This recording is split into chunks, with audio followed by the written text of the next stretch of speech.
Assalamualaikum warahmatullahi wabarakatuh. Perkenalkan, nama saya Esya Abdul Manan. Saya dari Timik Dharma Negara Bandung semester 6. Di sini saya akan membahas tentang cryptocurrency, e-commerce, dan startup. Jadi langsung saja tanpa banyak basa-basi, langsung saja ke video yang pertama. Selamat menyaksikan. Pasti kalian sudah sering mendengar kata Bitcoin dan blockchain, atau bahkan kalian sudah sering membicarakannya. Kalau ngomongin cryptocurrency, pasti nggak jauh-jauh dari blockchain. Tapi kamu tahu nggak apa hubungannya blockchain sama cryptocurrency? Terus, gimana sih cara kerja blockchain? Blockchain adalah sistem yang menyimpan data transaksi mata uang digital. Sistem ini tidak dikelola oleh pihak ketiga seperti bank, melainkan dikelola oleh semua pengguna.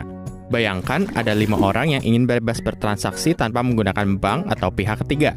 Sebut saja Joko, Giman, Marwan, Sony, dan Gatot. Dengan kesepakatan bersama, mereka memiliki rincian akun mereka masing-masing tanpa harus mengetahui identitas orang lain. Bayangkan juga kalau mereka tergabung dalam sebuah grup WhatsApp untuk berkomunikasi satu sama lain. Yang mereka butuhkan adalah folder kosong, kertas, dan pena. Mereka semua siap untuk mencatat seluruh transaksi keuangan mereka. Giman ingin mengirimkan Rp100.000 kepada Sony. Giman kemudian mengumumkannya di grup. Guys, gua transfer Rp100.000 ya ke Sony. Setiap anggota bisa memeriksa saldo Giman dan memastikan di dompetnya ada Rp100.000. Kemudian setiap anggota mencatat transaksi Giman dan Sony di buku catatan mereka. Joko, Gatot, dan Marwan membalas. Noted kan? Transaksi seperti itu terus berlangsung, dan setiap transaksi mereka beri segel, lalu mereka masukkan ke dalam folder. Tapi, sebelum mereka menyimpan transaksi di dalam folder, mereka sepakat untuk memberi segel di setiap lembar transaksi. Segel ini dibuat supaya tidak ada yang mengubah catatan mereka. Mengingat catatan itu akan disimpan dalam jangka waktu yang sangat lama, jika gembok aman, semua anggota nggak perlu khawatir catatan mereka berubah. Sebelum melanjutkan cerita 5 sekawan tadi, ada 3 hal yang harus kamu ketahui. Blok terdiri dari 3 unsur, yaitu data, segel baru, dan segel lama sebagai referensi dari transaksi sebelumnya. Proses pembuatan segel ini memerlukan sebuah mesin. Di sini, kita sebut saja mesin segel.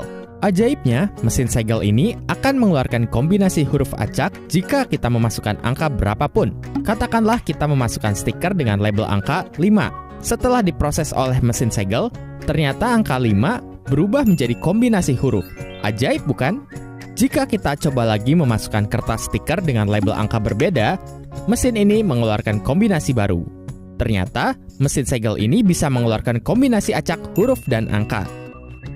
Bagaimana kalau kita sepakat untuk mencari angka yang menghasilkan kombinasi antara kata burger dengan angka dan huruf lainnya? Jadi, untuk menyegel transaksi, kita harus mencoba berbagai kombinasi angka hingga menghasilkan label burger. Percobaan pertama menghasilkan kombinasi mirip kata bakpia. Percobaan kedua, muncul kombinasi mirip kata onde-onde. Belum muncul kombinasi dengan kata burger. Setelah melakukan ribuan kali percobaan, ternyata angka 14045 menghasilkan kombinasi kata burger 00. Dan bingo! Kita menemukan segelnya. Akhirnya, satu kertas transaksi bisa kita lipat, lalu disegel dengan stiker berlabel 14045. Sekarang, kita bisa memasukkannya ke dalam folder. Label 14045 ini juga disebut sebagai proof of work, yang artinya ada sebuah upaya untuk melakukan percobaan memasukkan stiker dengan label angka ke mesin, hingga menemukan kombinasi burger 00. Angka 14045 atau disebut juga sebagai segel lama akan menjadi acuan perhitungan segel baru untuk transaksi selanjutnya. Misalnya, transaksi kedua. Kalau angka tebakanmu ditambah dengan angka di segel lama menghasilkan kata burger, maka tebakanmu benar. Mari kita coba lagi. Kita jumlahkan angka segel lama dengan angka tebakan pertama. Hasil penjumlahannya kita masukkan ke mesin. Ternyata yang muncul bukan burger, tapi ayam. Percobaan kedua. Angka segel lama kita jumlahkan dengan angka tebakan kedua. Setelah hasilnya kita masukkan ke mesin, yang muncul mecin, bukan burger. Setelah melakukan ribuan kali percobaan, akhirnya kita menemukan angka 14022. Segel lama 14045 ditambah calon segel baru 14022, hasilnya 28067. Saat hasil penjumlahannya kita masukkan ke mesin, muncul Burger 01. Bingo! Stiker berlabel angka 14022 adalah segel transaksi kedua. Jadi, transaksi kedua bisa kita sebut dengan data. Angka 14022 bisa kita sebut dengan segel baru. Angka 14045 bisa kita sebut dengan segel lama, referensi dari transaksi sebelumnya. Bagaimana cara validasi pada setiap transaksi? Cukup menambahkan angka segel baru dan segel lama, kemudian jumlahnya dimasukkan ke dalam mesin segel. Jika yang muncul adalah Burger 01, maka transaksi dinyatakan valid. Kata burger ini hanyalah ilustrasi, karena proses enkripsi yang sebenarnya sangat rumit. Kembali ke cerita Giman. Pada transaksi pertama, mereka memberi segel referensi transaksi dengan 5 digit angka 0, karena tidak ada transaksi sebelumnya. Mereka menemukan segel pertama yang menghasilkan kombinasi burger 00 dari mesin segel. Transaksi pertama inilah yang menjadi cikal bakal blockchain atau Genesis block. Pada proses penyegelan transaksi berikutnya, Joko, Giman, Marwan, Sony, dan Gatot mencoba menghitung dan memasukkan angka ke mesin segel. Ketika Marwan menemukan hitungan yang tepat, Marwan mengumumkannya lewat grup WhatsApp. Semua anggota langsung melakukan verifikasi dengan cara menambahkan angka di segel lama dengan angka yang baru Marwan temukan. Lalu, mereka masukkan hasil penjumlahannya ke mesin segel. Setelah muncul kode verifikasi Burger 01, seluruh anggota WhatsApp langsung mengonfirmasi. Mereka masing-masing menyimpan kertas transaksi kedua ke dalam folder, lalu memulai transaksi baru. Jadi, catatan transaksi Joko, Giman, Marwan, Sony, dan Gatot adalah blok, dan folder penyimpanan mereka disebut dengan blockchain. Lalu proses penyegelan setiap transaksi disebut dengan mining. Karena proses penyegelan ini memakan waktu dan tenaga, setiap orang yang berhasil menghitung atau menemukan angka yang tepat akan mendapat imbalan Bitcoin atau uang digital lain. Bitcoin ini sebenarnya hanyalah sebuah nama. Ia menjadi bernilai karena kesepakatan kelompok itu untuk menghargai proses penyegelan yang rumit tadi. Makin banyak orang percaya dengan konsep dan sistem Bitcoin, maka nilainya akan semakin tinggi. Bagaimana jika ada orang yang ingin bergabung dengan mereka? Satu orang ini secara otomatis mendapatkan salinan seluruh transaksi sebelumnya. Dan jika ada transaksi baru, sebuah blok akan terbentuk dan langsung didistribusikan ke dalam network. Nah, apakah kamu sudah mengerti cara kerja blockchain? Atau jangan-jangan malah makin pusing? Itulah video yang menjelaskan tentang cryptocurrency. Selanjutnya kita akan beralih ke video selanjutnya, yaitu tentang e-commerce. Selamat menyaksikan.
Startup adalah perusahaan yang belum lama beroperasi.